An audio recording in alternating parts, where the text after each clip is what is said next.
और दो जन्नतों से आखिर क्या मुराद है। और आप जब कुरान पाक पढ़ेंगे तो आपको उसके खुलासे में दो चीज़ें समझ आएंगी कि कुछ अच्छे काम हैं जो हमने करने हैं और कुछ बुरे काम हैं जिनसे हमने दूर रहना है, यानी हलाल और हराम की तमीज़ करनी है।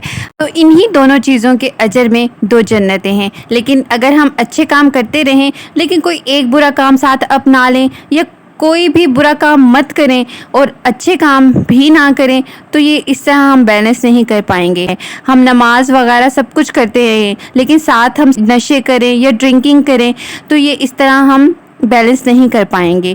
या अगर हम कहते हैं कि हम पर्दा करते हैं, हम स्मोकिंग नहीं करते, हम कहीं डाका नहीं डालते, ऐसी कोई बुराई हम में नहीं है, लेकिन हम नमाज नहीं पढ़ते, ये भी बैलेंस नहीं है। इस तरह की नीयत के साथ हम दो जन्नतान यानी जन्नतों के मुस्तहिक नहीं रहेंगे। जो उलमा के नज़दीक दो जन्नतों से मुराद एक इंसानों की जन्नत है और एक जिन्नों की जन्नत।